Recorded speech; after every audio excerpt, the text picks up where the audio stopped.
Hey everyone, in today's lecture we are going to talk about iodimetry and iodometry. Both iodimetry and iodometry are example of redox titration. First, we are going to discuss iodimetry. Iodimetry is a direct titration. Analyte is directly titrated against standard solution of iodine. This means analyte is taken right over here in the burette, which is usually sodium thiosulfate. Na2S2O3, and its concentration is to be determined. This means the concentration of sodium thiosulfate is unknown. Iodine is used as a mild oxidizing agent.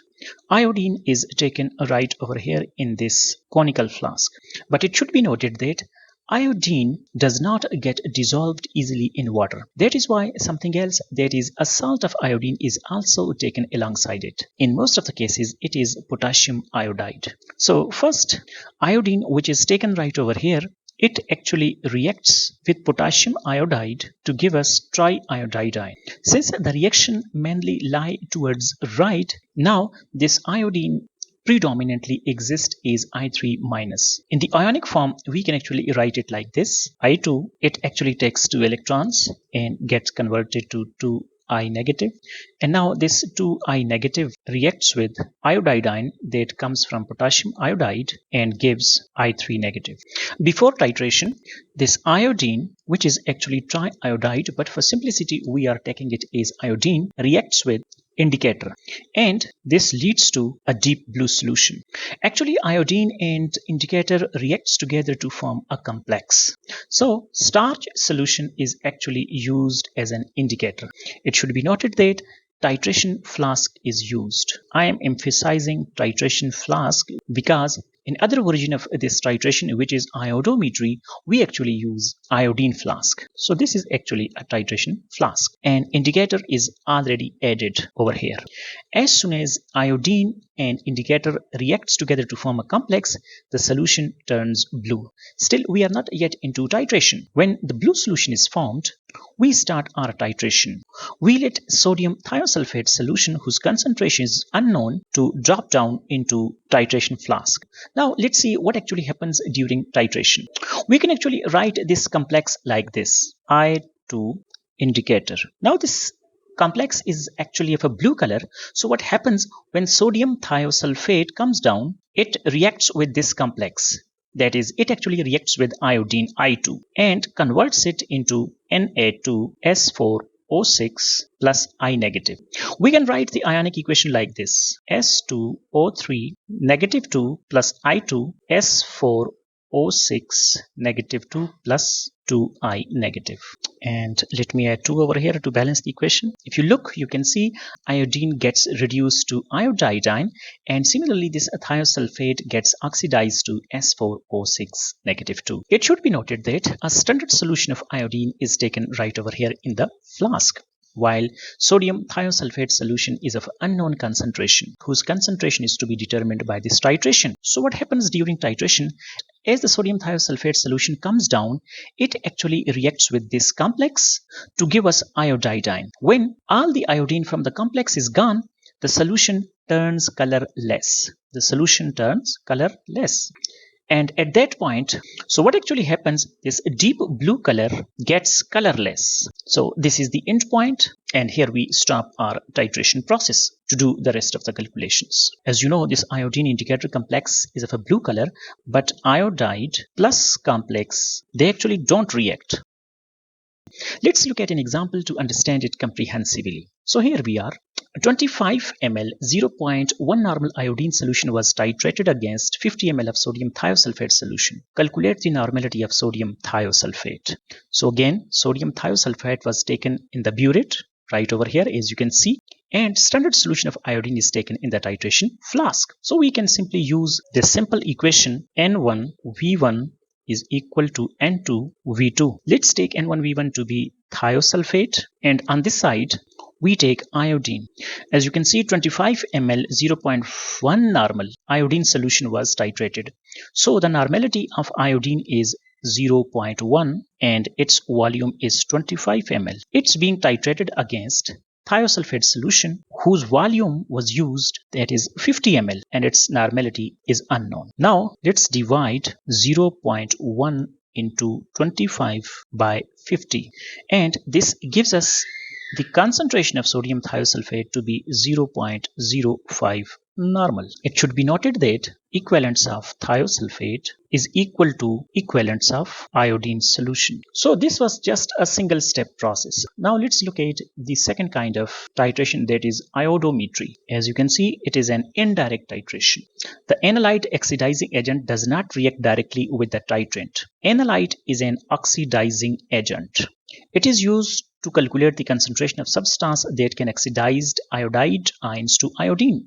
Examples are copper plus 2, hydrogen peroxide, permanganate, or dichromate ion. So let's look at each point one by one. So what actually happens right over here?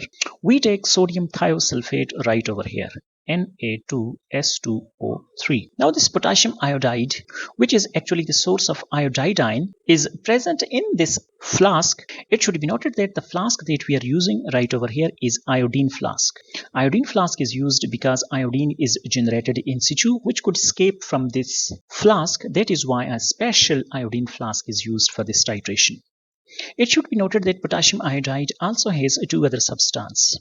One of them is indicator, which is starch solution, and the other substance is something that can actually oxidize iodide ion. For example, it could be hydrogen peroxide, or it could be permanganate ion or potassium dichromate ion, which you know are strong oxidizing agent. So let me explain stepwise what actually happens. In step number 1, this potassium iodide gets converted to iodine like this. Now this iodine, which is generated in the solution, actually reacts with oxidizing agent like H2O2. Since this reaction takes place in an acidic solution, so we can actually add H positive over here. And this gets converted to iodine plus water. Let me balance this equation. 2I negative, 2H2O and 2H positive. Sometimes if there is excess iodine, then this iodine can react with iodine to form triiodide ion like this. I2 plus I negative, I3 negative. So this could also form in the solution, and it is of a deep brown color. Since we were concerned with the generation of iodine, when iodine is generated in situ, then we can get to step 2. Before getting to step 2, what actually happens over here? Now, since iodine have been generated, this iodine actually reacts with indicator. And again, iodine indicator complex is formed. And you know, the color of this particular complex is blue. Indicator, as you know, is a starch solution. So what actually happens? Initially, when this potassium iodide is added along with H2O2, triiodide ion is generated, which is of a brown color. But near the end point, we actually add starch solution, and the solution turns to deep blue form. And when the solution is deep blue form, then we get to step number 2. So let's discuss what happens in step 2. In step 2, the iodine that is generated in the solution, which is in a complex form with indicator, actually reacts with sodium thiosulfate. As you know, sodium thiosulfate trickles down into the solution and reacts with iodine. So it forms Na2S4O6 plus iodide ion. Now when all this iodine in the complex is consumed by this iodide ion, then the blue coloration fades away until it becomes colorless. So when all the iodine is gone, then the solution becomes colorless. Let's understand it comprehensively with an example as well. So here is the example. 25 ml of H2O2 with an excess of potassium iodide are added together in iodine flask. The iodine liberated is titrated against sodium thiosulfate. 20 ml of 0.5 normal sodium thiosulfate was used. Calculate the concentration of H2O2. So let me represent it visually. So here we have our burette, and this is our iodine flask. Here we have sodium thiosulfate, and right over here we have H2O2 with Ki. Now what it says, 25 ml. So it's 25 ml hydrogen peroxide. So the volume of sodium thiosulfate over here that was used is 20 ml, and its normality is 0.5 normal. So we can actually write N1V1 is equal to N2V2. Let's take N1V1 to be of sodium thiosulfate and this one to be H2O2, which is equivalent to iodine. As you can see in the above reaction, here you can see this iodine which is used is just 1 mole, and hydrogen peroxide used again is also 1 mole. So they are equivalent in their stoichiometric ratio. If they are not, they should be made equal. That is why we are taking normality. So over here we can write the molarity of Na2S2O3 is 0.5. Its volume that was used is 20 ml. Now we have to determine the normality of H2O2, and we don't know it, and its volume that was taken is 25 ml. So we can actually write N2 is equal to 0.5 into 20 divided by 25, and when all the calculations are done, it comes out to be 0.4 normal. So the concentration of hydrogen peroxide is 0.4 normal. Now here you might have seen the stoichiometric ratio was 1 to 1, but there are cases where stoichiometric ratio could be different. For example, if potassium permanganate reacts with iodine that was generated in the solution, and this gives us Mn+2 plus iodine, then if we balance this equation, 2 potassium permanganate, 10 mole of iodine, this gives us 2 moles of Mn+2 and 5 moles iodide.